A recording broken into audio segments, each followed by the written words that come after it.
Buen día, mi nombre es Daniela Toro, soy estudiante de la Fundación Universitaria Navarra del programa de enfermería del séptimo semestre. En el día de hoy les vengo a hablar sobre el ritmo sinusal, fibrilación auricular, signos de SIR, PIR y la escala SOF. Entonces, para empezar vamos a hablar del ritmo sinusal. Vamos a ver cómo este se presenta en un electrocardiograma o cómo podemos saber interpretarlo. Entonces, cuando hablamos del ritmo sinusal, hablamos de unos criterios, que el ritmo sinusal siempre tiene que haber una onda P de igual morfología, que las distancias que se encuentran de las R deben ser regulares, que después de la onda P siempre vaya un complejo QRS. Ahora hablamos de la fibrilación auricular. Esta acá ya va a presentar la ausencia de la onda P. Esta onda P se va a convertir en F minúscula y acá la distancia entre las R's va a ser irregular. Cuando hablamos de los signos de SIR, que este es el síndrome de respuesta inflamatoria sistémica, este nos va a evaluar en 4 parámetros. Encontramos taquicardia, que es una frecuencia cardíaca mayor a 90 latidos por minuto. Encontramos que la frecuencia respiratoria va a ser mayor a 22 latidos por minuto. Encontramos que presenta hipertermia o hipotermia y también presenta leucocitosis o leucopenia. Entonces, estos son los signos de SIR, que es decir, que si presentan 2 de esos signos, es positivo para un síndrome de respuesta inflamatoria sistémica.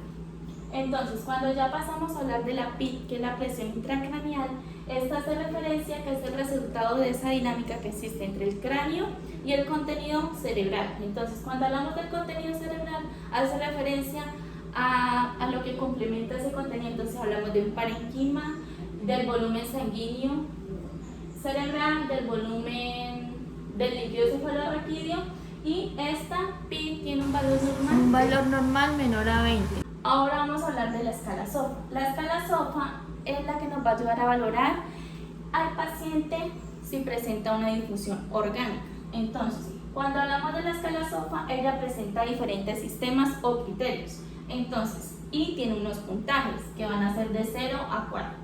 Entonces, cuando hablamos de los criterios, los sistemas hace referencia al sistema nervioso central, al sistema renal, al sistema respiratorio, al sistema de coagulación, al sistema cardiovascular y al sistema hepático. Entonces, acá en el sistema nervioso central, el principal parámetro que nos va a medir este criterio es la escala de Glasgow. Entonces, estos tienen unos diferentes puntajes que es de 0 a 4. Entonces, vamos a encontrar en la escala de Glasgow de 15, le damos un puntaje de 0. Cuando le damos un puntaje de 1, es que la escala de Glasgow tiene como resultado de 13 a 14.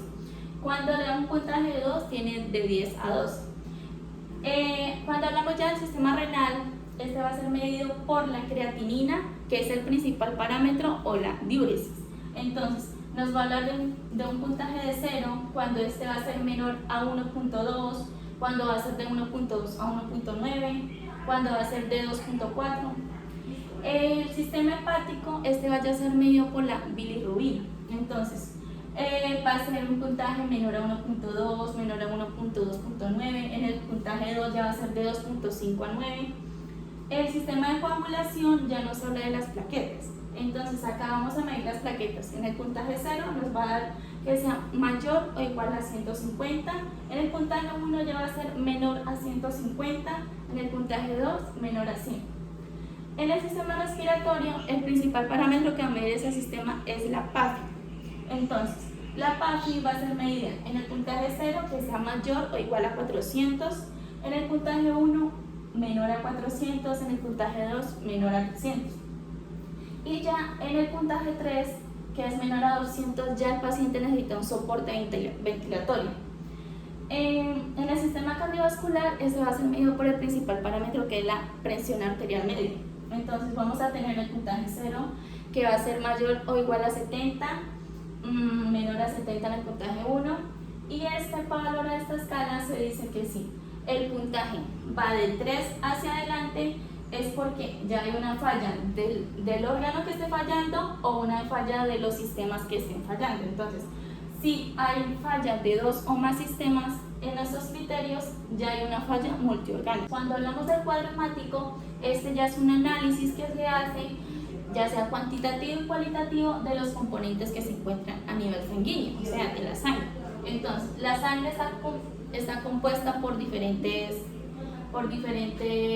componentes. Entonces está el plasma, los glóbulos rojos, los glóbulos blancos y las plaquetas. Entonces, los glóbulos rojos tienen una aproximación que duran de 120 días, los glóbulos blancos de 8 a 10 horas y las plaquetas de 9 a 10 días.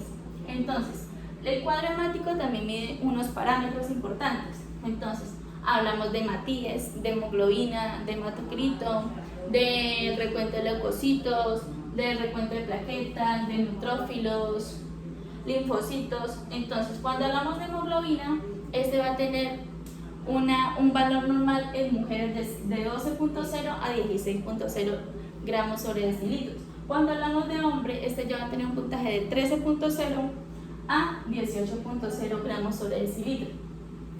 Ya en el valor normal del hematocrito, eso va a hacer referencia a la mujer de 38.0 a 48.0% y en el hombre de 40.0 a 54.0%. Entonces, el recuento de leucocitos acaba de 4.511.000 y las plaquetas de 150.000 a 450.000. Entonces, hacemos referencia a que la bilirrubina es un pigmento amarillento que se encuentra en la bilis, pero este es producido por el hígado. La bilirrubina, entonces encontramos bilirrubina total, bilirrubina directa y bilirrubina indirecta. Cuando hablamos de la total, esta hace referencia que es hasta 1.2 miligramos sobre decilitros.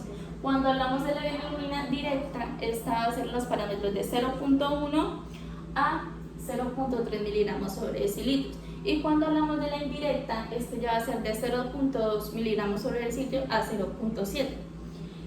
Cuando hablamos de la creatinina, hablando de la creatinina, que este es un producto de desecho por los músculos, que es generado por los músculos, entonces la creatinina lo que va a hacer es que los riñones filtran la creatinina de la sangre y la expulsan hacia la orina.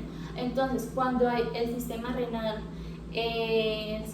está fallando, lo que hace es que la creatinina se acumule en la sangre y así sea más difícil de expulsarla por la orina. Entonces, ya hablando de la PAFI y los gases arteriales, tenemos que tener en cuenta que los gases arteriales es una medición de la cantidad de oxígeno y dióxido de carbono presente en la sangre. Entonces, acá los gases arteriales lo que uno hace es determinar la acidez que tiene el pH en sangre. Entonces manejamos los parámetros que se miden en los gases arteriales, que son el pH, el bicarbonato, la presión parcial de oxígeno y la presión parcial de dióxido de carbono. Cuando hablamos del pH, el valor normal debe ser de 7.35 a 7.45. Cuando hablamos de la presión parcial de oxígeno, este va entre 80 y 100. Y cuando hablamos del bicarbonato, este maneja un valor de 22 a 26 miliequivalentes. Cuando hablamos de la presión parcial de dióxido, esta va ya entre 35 y 45 milímetros de mercurio.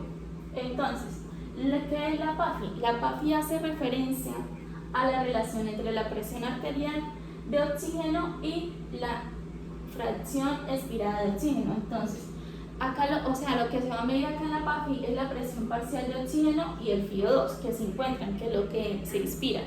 Entonces, la interpretación de la PAFI va a constar primero de tres trastornos que se encuentran. Entonces, encontramos trastorno leve de oxigenación, que este va a costar de 300 a 200, un trastorno moderado que se va a encontrar de 200 a 100, un trastorno severo que ya va a ser menor a 100. Entonces, de acuerdo a esas indicaciones de la PAFI, es la que nos va a interpretar qué trastorno tiene el paciente. Bueno, ya hablando de la amiodarona, tenemos que tener en cuenta que es el grupo farmacológico son los antiarrítmicos.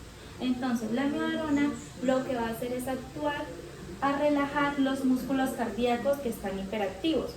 ¿Cómo hace esto? Bloqueando los canales de calcio. Al igual que también inhibe la forma no competitiva de los receptores alfa y beta que se encuentran en el corazón. Entonces, la presentación de la amiodarona viene 150 por 3 mililitros y su preparación se coge 6 ampollas de amiodarona más 482 de dextrosa al 5% y se utiliza en equipo fotosensible.